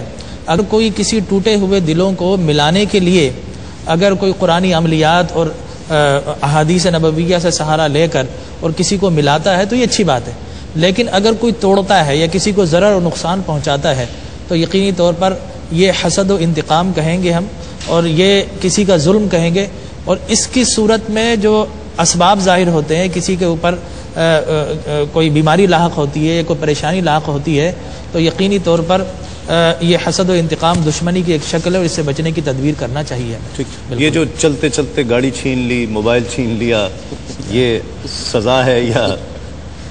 آپ کو بتاؤں میرے ساتھ ہو چکا ہے جی ایسا۔ اللہ اکبر۔ جی بارش بہت ہوئی ہوئی تھی، مجھے روک کر جو ہے نا وہ پیچھے گاڑی بند ہو گئی، اب وہ میں اکیلا ڈرائیو کر رہا تھا. اب وہ آئے, پچھلی سیٹ پر آ کر بیٹھ گئے, گن رکھ دی اور کہا جی موبائل دے دیں. موبائل دے دیا تو غور سے دیکھا, کہتے آپ تسلیم صابری ہیں؟ میں نے کہا جی تسلیم صابری ہوں. کہتے ہیں پھر پرس بھی دے دیں. میں خوش ہو گیا کہ شاید چھوڑ دے گا. تو یہ آزمائش ہے یا سزا ہے؟ دیکھیں میں آپ سے عرض کروں کہ یہ میں خوش ہو گیا کہ چھوڑ دے گا. یہ مقام شکر پرس بھی دے دے. یہ مقام شکر ہے کہ اس نے آپ کو پہچانا اور پرس پہ اکتفا کیا, ورنہ ہو سکتا گاڑی بھی لے جاتا اور جان کو بھی نقصان پہنچا سکتا تھا. حضرت شیخ سعدی رحمۃ اللہ تعالیٰ علیہ مسجد میں جاتے ہیں, واپس باہر آتے ہیں, جوتے غائب ہیں. شکوہ کرتے ہیں کہ میں تو نماز پڑھنے گیا تھا, جوتے غائب ہو گئے. تھوڑی دور اور جاتے ہیں تو دیکھتے ہیں ایک شخص ہے جس کے پیر ہی نہیں ہے سرے سے. فوراً مسجد میں باہر آتے ہیں بھاگتے ہوئے, اللہ کو شکر ادا کرتے ہیں کہ رب تیرا کتنا بڑا کرم, میرے فقط جوتے گئے, اس شخص کے پیر ہی نہیں. ٹھیک ہے نا. تو یہ تو آپ کے لیے مقام شکر ہے کہ آپ کی گاڑی بچ گئی, جان بچ گئی, موبائل پھر آ جائیں گے. لیکن جو ہمارے معاشرے میں یہ چوری ڈکیتی اور چھینا جھپٹی اور پھر ذخیرہ اندوزی, پھر حسد, پھر انتقام, پھر اور بہت ساری صورتیں ہیں فتنہ و فساد کی, جس میں فرقہ واریت ہے, عصبیت ہے, لسانیت ہے. اللہ فرماتا قل هو القادر على ان يبعث عليكم عذابا من فوقكم او من تحت ارجلكم او يلبسكم شيعا ويذيق بعضكم بأس بعض. کہ جب اللہ تبارک و تعالیٰ کو من حیث القوم ہم ناراض کر لیتے ہیں تو اللہ فرماتا ہے کہ پھر عذاب آسمانوں سے بھی آتے ہیں, زمین سے بھی آتے ہیں. اور زمین پر عذاب کی صورت یہ ہے کہ آپ کے اوپر ایسے حکمران مسلط کر دیے جاتے ہیں جو کہ اپنے مالی میں لگے رہتے ہیں, اور عوام الناس ان حکمرانوں کی وجہ سے عذاب میں مبتلا ہو جاتے ہیں. اور یہ عذاب کی جس طرح حضرت سفیان ثوری فرماتے ہیں کہ جب مجھ سے اللہ کی نافرمانی ہو جاتی تھی تو میں دیکھتا تھا کہ میرے جو اہلکار ہوتے تھے وہ بھی نافرمان ہو جاتے, سواری کا جانور بھی جو بدک جایا کرتا تھا. صحیح. ناظرین ایک وقفہ لینا ہے ہمیں, وقفے کے بعد لوٹیں گے. یہ وقفہ سحری کا وقفہ ہوگا, ہم بھی سحری کر لیتے ہیں, آپ بھی کام نپٹا لیجئے اور اس کے فوراً بعد انشاءاللہ آپ سے ایک مرتبہ پھر ملاقات ہوتی ہے. پروگرام دیکھ رہے ہیں رحمت سحر تسلیم صابری کے ساتھ, اور کچھ سوالات باقی ہیں جو آپ نے کیے تھے اور وہ بھی شامل کرتے ہیں. جی مفتی صاحب. میں نے کہا تھا کہ ایک نیک شخص ہے, وہ بڑی سخت بیماری میں مبتلا ہو گئے کہ سجدہ تک کرنے پر قدرت نہیں ہے, تو کسی نے کہا کہ یقیناً کوئی گناہ ہوا ہے تبھی سجدے کی توفیق بھی نہیں ملی. یہ بالکل غلط ہے جس نے بھی ایسا کہا, بلکہ اس قسم کے جملے کہہ کے کسی کی دل آزاری کا مرتکب ہونا اور بہت بڑا گناہ ہے, جس سے حضرت نے ارشاد فرمایا کہ خود انبیاء علیہم السلام پر آزمائشیں تشریف لائی ہیں اور ایک طویل عرصے تک رہی ہیں. تو کیا ماد اللہ ثم ماد اللہ ان کے بارے میں بھی ایسا گمان کیا جا سکتا ہے؟ تو ایسا نہیں ہے, بلکہ جیسے حضرت نے ایک اور ضابطہ بیان کیا, ٹھیک ہے کہ نبی کریم صلی اللہ علیہ وسلم کا فرمان ہے کہ جو اللہ تعالیٰ کی بارگاہ میں جتنا زیادہ مقبول اور مقرب ہوتا ہے اسے اتنی ہی زیادہ آزمائش میں مبتلا کیا جاتا ہے. تو اس لیے ان کو توبہ کرنی چاہیے, اور ایسا نہیں, اگر واقعی وہ نیک تھے تو یہ اللہ تعالیٰ کی طرف سے ان کے درجات کی بلندی اور بالفرض کوئی گناہ ہوئے ہیں تو ان کے گناہوں کے کفارے کا سامان ہے. ٹھیک ہے. یہ کہا کہ کسی جگہ کوئی موت میت وغیرہ ہو گئی, یہ پریشانی آئی, تو انار کا پودا تھا, لوگوں نے کہا یہ نحوست, اس کو ہٹاؤ, اس پہ جادو جلدی ہو جاتا ہے. تو جادو تو انسانوں پر بھی ہو جاتا ہے, اس کے اندر انسانوں کو بھی مارنا شروع کر دیں. تو یہ بالکل غلط خیال ہے, ایسا کچھ نہیں ہے. انار کے پودا لگے رہتے, کوئی پھل وغیرہ کھائے لوگ تو فائدہ ہوگا اس میں. ٹھیک ہے. حل کیا ہے جی؟ اسباب پر بات ہوئی, ہم نے کچھ کیسز پرٹیکولرلی بھی ڈسکس کیے. حل کیا ہے؟ آزمائش ہو, دیکھ لے کیسے. وہ ایک قول بھی ہے کہ اگر کوئی مشکل پریشانی, غالباً حضرت علی کا قول ہے کہ کوئی پریشانی مشکل اگر اللہ سے دور کر دے تو سمجھے سزا ہے, اور اگر اللہ کی طرف لے آئے تو سمجھو آزمائش ہے. بے شک. آپ بتاؤں, بندہ بیمار ہوتا ہے, عام حالات میں آپ نے دیکھا کہ وہ اللہ کے ذکر سے دور ہے. بیمار ہوتا ہے تو بیماری کے ساتھ ہی اس کی زبان پہ اللہ اللہ اللہ آنا شروع ہو جاتا ہے تکلیف سے, تو وہ اللہ اللہ کرنا ہی اس کی تکلیف کے جانے کا سبب بن جاتا ہے, اللہ کی حمد و ثنا کرتا ہے. اب صورتحال یہ ہے کہ سب سے پہلے ہم نے یہ دیکھنا ہے کہ ہمارا معاشرہ ٹھیک ہے, ہمارا گھر ٹھیک ہے, ہماری ویسینٹی, ہمارا پڑوس ٹھیک ہے, ہم نے اللہ اور رسول کے حقوق ادا کر دیے, حقوق العباد ادا کر رہے ہیں. اپنا ایک احتساب اور محاسبہ کرنا ہوگا, ایک یونٹ سے لے کر ایک معاشرے تک. اگر وہ محاسبہ کرنے میں کامیاب ہو گئے تو یقینی طور پر حل بھی نکل آئے گا. اور حل کے لیے ہم بات کرتے ہیں اوامر و نواہی, یعنی ہمیں امت وسطیٰ بنایا ہے, اور امت وسطیٰ کا کام کیا ہے کہ وہ نیکی کا حکم دیتے ہیں, برائی سے روکتے ہیں. لہٰذا یہ نصیحت بالکل ایک ادعو الی سبیل ربک بالحکمہ کے تناظر میں حکمت کے ساتھ اور اچھائی کے ساتھ اگر نصیحت چلتی رہے تو پھر اللہ تبارک و تعالیٰ بہت سے عذاب کو موقوف فرما دیا کرتا ہے، ختم کر دیا کرتا ہے. جس طرح ایک حدیث مبارک میں اللہ نے کہا فرشتوں کہ جاؤ اس بستی کو الٹ دو. انہوں نے کہا کہ اے رب تیرا ایک بندہ ایسا ہے جو عبادت اور ریاضت میں ایک لمحے پلک جھپکنے کے برابر بھی غافل نہیں ہوا. اللہ فرماتا پھر بھی پلٹ دو کہ میرے دین کی حرمت کو، میری حدود کو پامال کیا جا رہا تھا، تب بھی فقط عبادت کرتا رہا، اس کے کان پہ جو ہی رہیں گی کہ لوگوں کو میں نصیحت کروں، لہٰذا اسے بھی پلٹ دو. تو اوامر و نواہی اور اس کے ساتھ ساتھ اللہ کی نافرمانی سے بچنا. جس طرح آج دیکھیے ہم کہتے ہیں کہ صاحب دعا قبول نہیں ہو رہی، تو جس طرح نماز کے لیے پاک ہونا وضو کے ذریعے وہ شرط ہے، اسی طریقے سے دعا کی قبولیت کے لیے زبان کا پاک ہونا شرط ہے. ٹھیک ہے، زبان پاک ہوتی ہے دعا، اور زبان کا پاک ہوگی جب رزق حلال جائے گا، جب جھوٹ سے، غیبت سے، کینہ سے، بغض سے، مکر و فریب سے، رشوت سے، رعونت سے، اور ہم الزام تراشی سے، بہتان تراشی سے، یہ جو ایک فرد کی بیماری ہے جو ہماری نیچر بن چکی ہے، اس فطرت کو ہم تھوڑی دیر کے لیے قابو کر لیں گے تو یقینی طور پر ہماری زبان پاک ہو جائے گی. مفتی صاحب کیا کہتے ہیں، حل کیا ہے؟ لیکن سب سے پہلی بات تو میں لوگوں کی خدمت میں گزارش کروں گا کہ ایک ہماری پریشانی ہماری خود ساختہ ہے. وہ پریشانی یہ ہے کہ ہم پر کوئی پریشانی نہ آئے. ٹھیک، اس سلسلے میں پریشان بولتے ہیں صاحب کوئی ایسا وظیفہ بتائے کوئی پریشانی ہی نہ آئے، اور یہ نہیں ہو سکتا. یہ عادت الہیہ کے خلاف ہے، ارادہ الہی کے اور مشیت الہی کے خلاف ہے.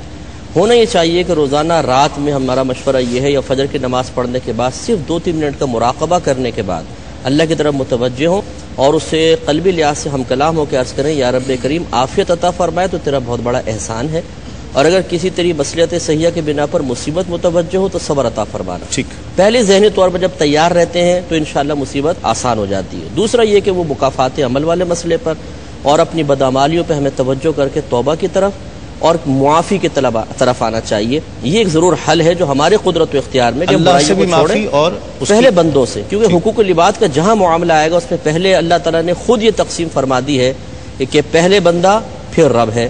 تو پھر پہلے لوگوں سے معافی طلب کریں اور پھر اللہ تبارک و تعالیٰ سے رجوع کریں، انشاءاللہ ضرور برکات حاصل. میں صابر بھائی ایک بات بتاؤں، ہمارے معاشرے میں کمپٹیشن بہت زیادہ ہو گیا. جی ہاں، مسابقت. ہر آدمی سمجھتا ہے کہ میرے پاس بھی ہو، میرے پاس بھی ہو، تو عام طور پر سامنے میرے پاس یہ نہیں ہے تو اب میرے لیے مشکل ہے. مقابلہ اور اس میں حسد کی کیفیت زیادہ بڑھتی جا رہی ہے. رشک ہمارے یہاں سے ختم ہوتا جا رہا ہے. کلام شامل کرتے ہیں خالد حسنین. خالد ہمارے پاس تشریف فرمائے. 2 فرمائشیں آئی ہیں تو ان میں سے میری فرمائش بھی شامل کر دیں، احمد کے سمندر میں اتر جانے تھے.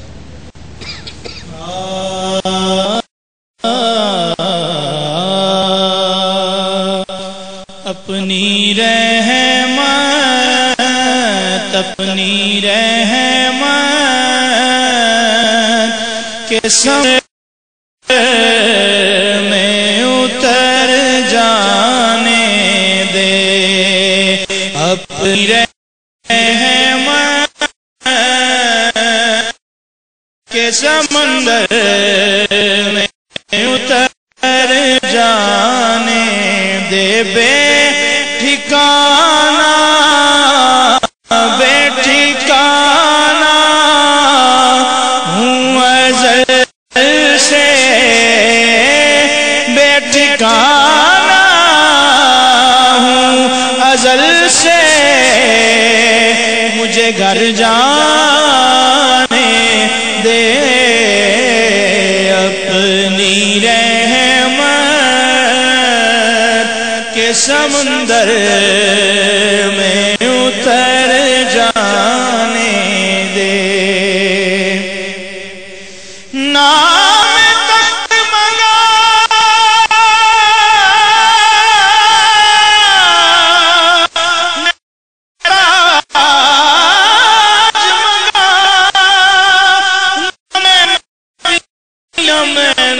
زر مل جائے بس. اپنی رحمت کے سمندر میں اتر جانے دے.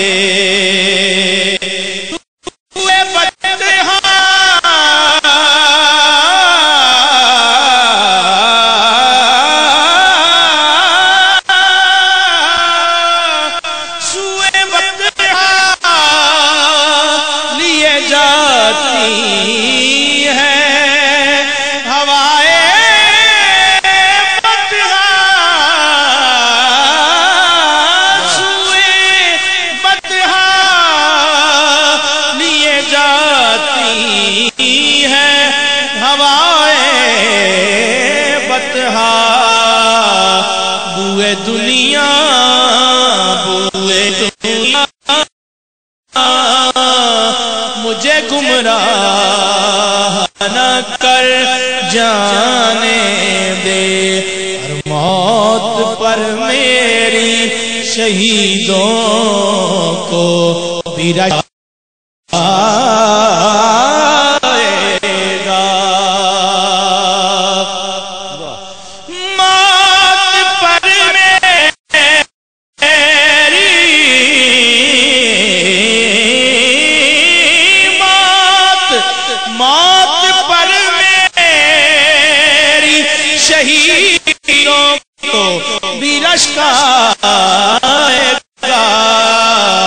اپنے قدموں پیارے قدموں سے لپٹ کر مجھے مر جانے دے، اے میرے طیبہ والے اپنے قدموں سے لپٹ کر مجھے مر جانے دے۔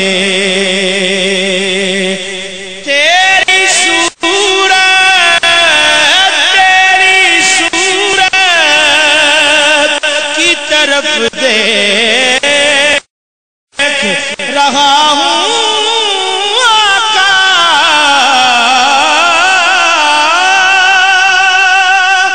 تیری صورت کی طرف دیکھ رہا ہوں آقا، پتلیوں کو اسی مرکز پہ ٹھہر جانے دے، ہاں پتلیوں کو اسی مرکز پہ ٹھہر جانے دے۔ خواہش ذات بہت دیا ہے،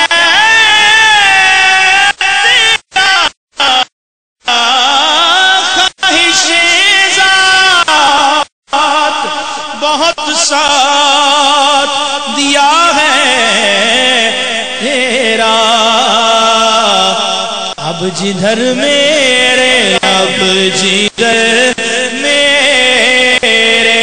محمد ہے ادھر جانے دے، بس اب جدھر میرے محمد ہے ادھر جانے دے، اور روک رضوان مظفر کو درے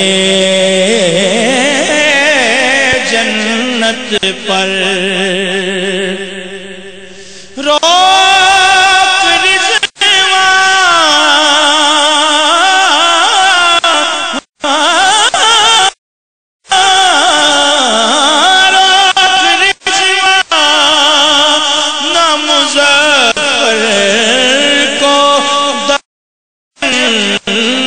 پر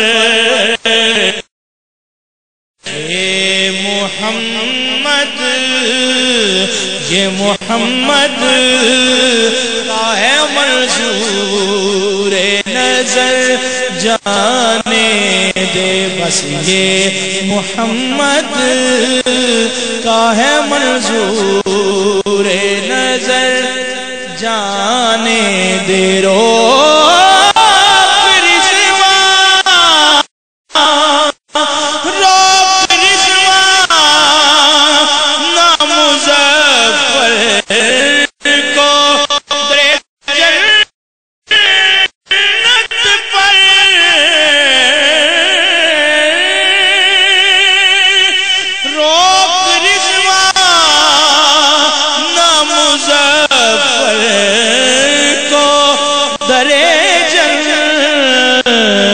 ناظرین خوش آمدید، آپ پروگرام دیکھ رہے ہیں رحمت سحر تسلیم صابری کے ساتھ۔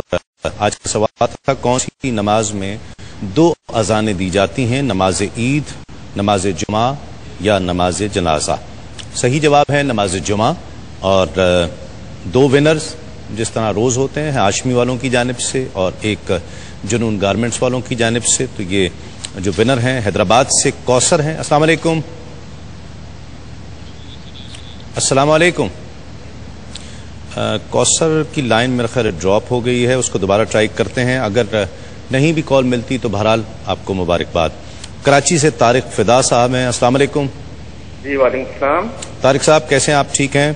جی اللہ کا شکر ہے۔ آپ کو بہت مبارک ہو، آپ آج ونر قرار پائے ہیں قرآن اندازی میں، بہت مبارک ہو۔ سحری کر لی آپ نے؟ جی جی چلیں ٹھیک ہے ماشاءاللہ۔ اور اگر کوثر لائن پر ہیں ہمارے ساتھ۔ السلام علیکم۔ وعلیکم السلام بھائی، کیسے آپ؟ ٹھیک ہیں؟ اللہ شکر ٹھیک۔ چلیں مبارک ہو آپ کو بہت بہت بھائی۔ ٹھیک ہے، پریشان تو نہیں ہے؟ نہیں بھائی، بس آپ کی دعا چاہیے۔ ہاں پریشان نہیں ہونا، آپ کا پروگرام دیکھتے رہتے بس، اس سے کیا پریشان ہوں گے۔ چلیں بس ٹھیک ہے، اور بہت مبارک ہو آپ کو، گفٹ بھی انشاءاللہ کچھ دنوں میں مل جائے گا۔ اور وقت ہے سنہری بات کا، اور آج کی سنہری بات پھر یہ جس چیز کا میں نے انتخاب کیا ہے، مولانا روم بہت شہرت رکھتے ہیں مثنوی کے حوالے سے اپنی، اور علم و حکمت سے بھرپور ان کی مثنوی۔ اور مولانا روم کیسے بنے؟ اپنے دارالعلوم میں تدریس میں مصروف تھے، اور بہت سے اسٹوڈنٹس بیٹھے ہوئے تھے، انہیں درس دے رہے تھے، پڑھا رہے تھے، بہت سی کتب سامنے رکھی ہوئی تھیں۔ ایک دن ایک مست حال بزرگ، اللہ کا بڑا برگزیدہ بندہ حضرت شاہ شمس تبریز وہاں آئے اور مولانا روم سے پوچھا کہ آپ کیا پڑھا رہے ہیں؟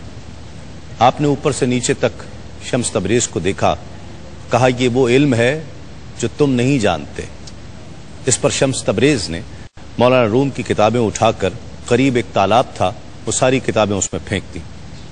جب مولانا روم نے یہ منظر دیکھا تو بہت برہم ہوئے کہ بابا جی یہ کیا کر دیا آپ نے، ہماری اتنا قیمتی خزانہ تھا، قیمتی اثاثہ تھا، یہ کتب کو ایسے آ جاتی ہیں، آپ نے کتابیں پانی میں پھینک دی ہیں، یہ کیا کیا آپ نے اچانک؟ وہ مرد قلندر تالاب میں داخل ہو گیا اور ساری کتابیں اس پانی میں سے نکالنے لگا، اندر بھیگی ہوئی تھیں، جیسے جیسے کتاب نکالتے پانی کا نام و نشان نہیں تھا اور اس میں مٹی اڑ رہی تھی۔ جب اس نے یہ منظر مولانا روم نے دیکھا تو حیرت زدہ ہو گئے، کہا یہ کیا ہے؟ شمس تبریز نے جواب دیا کہ یہ وہ علم ہے جو تم نہیں جانتے۔ اس واقعے نے مولانا روم کی دنیا بدل ڈالی کہ میں کہاں تھا، میں تو کتابیں پڑھا رہا تھا، علم دین پڑھا رہا تھا، لیکن یہ کون سا علم ہے کہ جو میں نہیں جانتا؟ ساری دنیا یکسر تبدیل ہو گئی، ایک انقلاب آ گیا اور کیفیت، وہ ناطہ جڑ گیا، لو لگ گئی، اور وہ معرفت کے اسرار حاصل ہوئے ہیں کہ اس کے مظاہر آپ پھر مثنوی میں دیکھ سکتے ہیں۔ اور سب کچھ چھوڑ دیا اور شمس تبریز کے ساتھ ہو لیے، اور پھر جس طرح سے وہ چلاتے تھے مولانا روم چلتے تھے۔ ناظرین کرام، آج کا موضوع جس طرح ہم نے کوشش کی کہ گفتگو کی جائے، مصیبتیں کیوں آتی ہیں، آفات کیوں آتی ہیں، اس کے اسباب کیا ہو سکتے ہیں، کیا وہ سزا ہوتی ہے یا آزمائش ہوتی ہے۔ میں نے کوشش کی کہ جتنا وقت تھا اس میں کچھ پرٹیکولر کیسز کے حوالے سے بھی ڈسکس کیا جائے۔ اب بہت ساری ایسی چیزیں ہیں کہ جو یقیناً آپ کے ساتھ پیش آتی ہیں، میرے ساتھ پیش آتی ہیں۔ میں نے آغاز میں ہی ذکر کیا تھا کہ کون سا ایسا شخص ہے کہ جس کو پریشانی نہیں ہے، کسی نہ کسی انداز کی پریشانی میں ہر شخص مبتلا ہے، اور کوئی وظیفہ ہو سکتا ہے اس کا، یہ بہت لوگ پوچھتے ہیں کہ کوئی وظیفہ بتا دیجیے۔ قرآن مجید کیا وظائف کے لیے ہے؟ مفتی صاحب وظیفہ کوئی ہے؟ صرف وظائف کے لیے تو نہیں ہے، لیکن وظائف دیتا بھی ہے، فراہم کرتا ہے۔ لیکن سب سے بڑھ کر چیز ہے اللہ تبارک و تعالیٰ اور اس کے رسول کریم صلی اللہ علیہ وسلم کی اطاعت۔ جو شخص علم دین سیکھے، اس کے تقاضے کے مطابق عمل کرے، اللہ تعالیٰ کی نافرمانی سے اپنے آپ کو بچائے، تو کم از کم اس کا ضمیر اس لحاظ سے مطمئن ہوتا ہے، اس کو ذہنی سکون ہوتا ہے کہ اب جو آزمائش آ رہی ہے اس میں میری کوتاہی کا دخل نہیں ہے، یہ میرا رب کا ایک انعام ہے میرے لیے جو باعث بلندی درجات بنے گا، میدان معاشر میں ذریعہ نجات بن جائے گا۔ تو کم از کم وہ ضمیر کی ملامت سے انسان محفوظ رہتا ہے، اور یہ بہت بڑی بات ہے۔ اچھا، ایک علاج یہ بھی ہے کہ آپ پریشانی رہے لیکن ایک قلبی سکون ہوتا ہے نا، یہ بہت بڑی بات ہو رہی ہے، قلبی سکون رہے۔ جی ہاں بالکل، یہ وہ چیز ہے جو انبیاء علیہ السلام، صحابہ کرام، اولیاء اعظام اور جو ہمارے اکابرین گزرے ان کو حاصل تھی۔ بلکہ حضرت علی کرم اللہ وجہہ الکریم کے بارے میں روایت میں آتا ہے کہ اگر کسی دن کوئی پریشانی نہ آتی، 2-3 دن گزر جاتے تو آپ متفکر ہو جاتے تھے، اور کوئی آپ سے پوچھتا ہے کہ ایسا کیوں ہوا ہے، تو فرماتے تھے کہ مجھے اس بات کا خوف ہے کہ کہیں اللہ تبارک و تعالیٰ نے مجھے رد تو نہیں کر دیا ہے، یہ کوئی مشکل نہیں آئی ہے. تو اس لیے بالکل اس پہ توجہ کرنی چاہیے، اور یا سلاموں کا اکثر ورد رکھیں، اس سے سلامتی بہت زیادہ حاصل ہوتی ہے، یا حفیظوں کا ورد رکھیں، حفاظت رہتی ہے، اور درود شریف کثرت کے ساتھ پڑھیں کہ جو درود شریف پڑھتا ہے تو مسلسل اس پہ اللہ تعالیٰ کی رحمتوں کا نزول ہوتا رہتا ہے. کیا کہتے ہیں؟ کو وظیفہ مفتی صاحب نے بڑا خوبصورت بیان کیا ہے ماشاءاللہ. اولیاء کرام کو ہم دیکھتے ہیں تو چہرے پر شکن بھی نہیں ہے. دیکھیں میرے پیر و مرشد کرما والا رحمۃ اللہ تعالی فرمایا کرتے تھے کہ صاحب دی کر بندگی تے پکے نو کچھ کھلا. ٹھیک ہے نا، اللہ کی بندگی کے تقاضے پورے کرو اور خلق خدا کی خدمت کرو، یہی سب سے بڑا وظیفہ ہے. ٹھیک. اور پھر اس کے بعد اگر ہم پرٹیکولرلی قرآن مجید کو دیکھیں تو انا للہ و انا الیہ راجعون. حضور اکرم صلی اللہ علیہ وسلم کی محفل میں چراغ بجھ گیا، چراغ بجھنے پر آپ نے انا للہ و انا الیہ راجعون پڑھا. اصحاب رسول نے پوچھا یا رسول اللہ کیا یہ بھی مصیبت ہے؟ آپ نے فرمایا اندھیرا بھی مصیبت ہے، لہذا اس میں بھی انا للہ و انا الیہ راجعون پڑھیں گے، اللہ کی حمد کریں گے، اللہ تبارک و تعالی مصیبت کو راحت میں بدل دے گا. ٹھیک. ناظرین، کل عشرہ مغفرت کا اختتام ہو جائے گا، 19واں روزہ ہے آج، اور کل بہت سے لوگ شام کو اعتکاف کے لیے مساجد کا رخ کریں گے اور معتکف ہو جائیں گے اپنے لیے اور اپنے تمام ملک کے لیے، امت مسلمہ کے لیے، اپنے گھر بار کے لیے دعائیں کریں گے، مناجات کریں گے، التجائیں کریں گے. مسائل کیا ہوں گے، اس کے اعتکاف کے فضائل کیا ہیں اور اس کی اہمیت اور فضیلت کیا ہے، اس پر بات کریں گے. کیا یہ بخشش کا ذریعہ ہے یا نہیں ہے؟ اعتکاف کے حوالے سے ہم بھی دیکھتے ہیں کہ نوجوانوں کی تعداد اب الحمدللہ بڑھتی جا رہی ہے، تو وہاں بہت سارے ایسے مسائل بھی ہیں کہ جیسے ایک پکنک کا موقع مل گیا ہے، کچھ ان چیزوں پر بھی ڈسکس کریں گے. تو کل اعتکاف کے کیا کیا مسائل مردوں کے لیے بھی اور خواتین کے لیے بھی لوگ جاننا چاہتے ہیں، تو کل کا پروگرام ضرور دیکھیے گا. کل ہم اعتکاف کے حوالے سے بات کریں گے.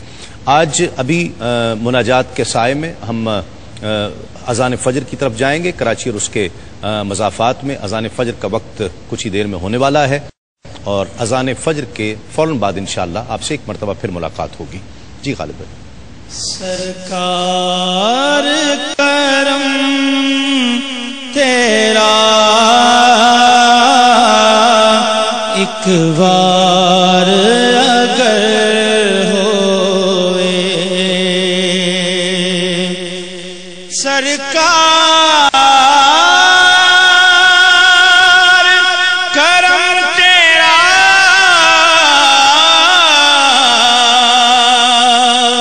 ایک بار اگر ہوئے،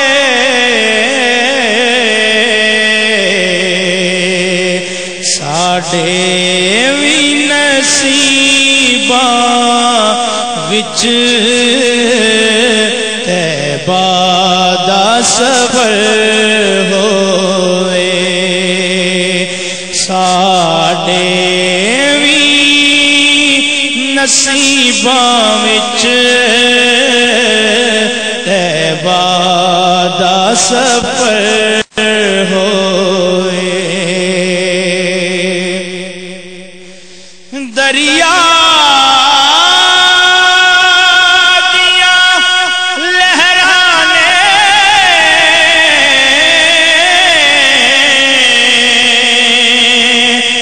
کی کشتی ڈبونی ہے،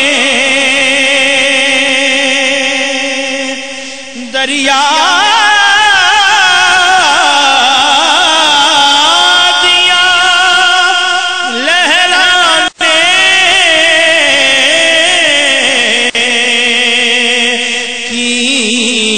کشتی ڈبونی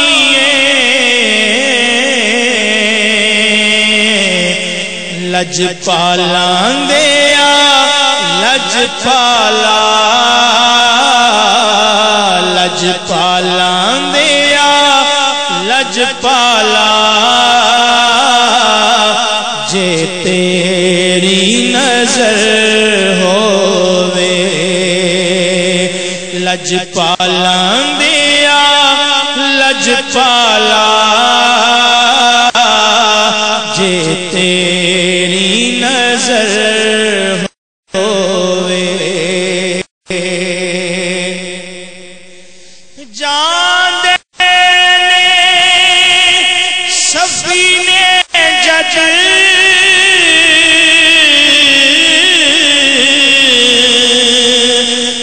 مکے نو مدینے نو جانے شفینے جد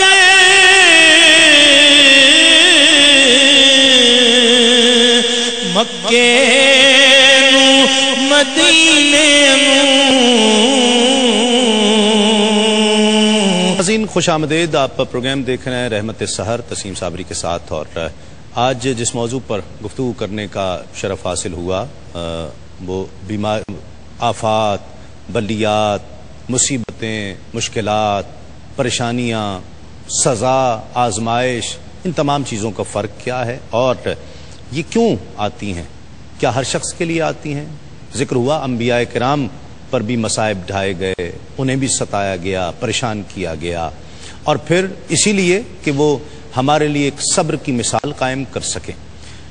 اہم بات یہ ہے کہ صوفیاء کرام لکھتے ہیں کہ جو صوفیاء ہوتے ہیں، عام شخص جس بات پر صبر کرتا ہے وہ شکر کرتے ہیں. جو ان عام آدمی کے لیے صبر کا مقام کرتا ہے وہ ایک اللہ کے ولی کے لیے وہ شکر کا مقام ہوتا ہے.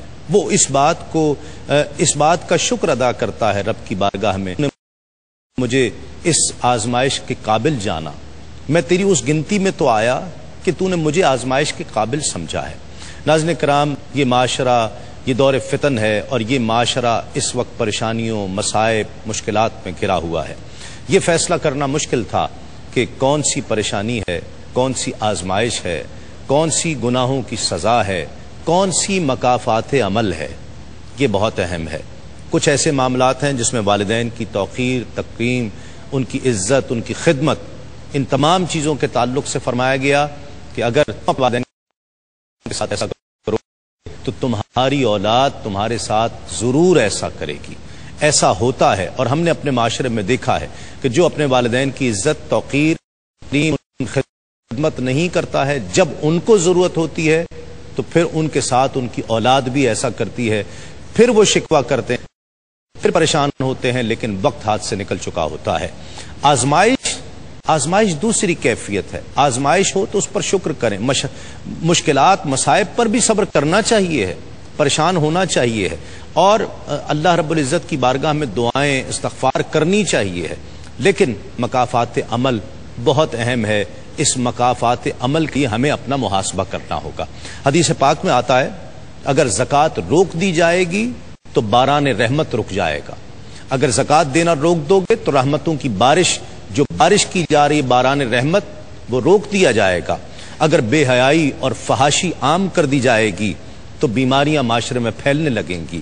اگر وعدہ خلافی اور بدعہدی معاشرے میں پنپ، ہر شخص ہی وعدہ خلافی اور بدعہدی کا مرتکب ہو تو پھر غیر قوم کے مظالم، دوسری قوموں کے مظالم کا شکار ہوگا. اور اگر نصیحت روک دی جائے گی تو ظالم اور جابر حکمران تم پر مسلط کر دیے جائیں گے. ان تمام احادیث کریمہ کو پیش نظر رکھیے.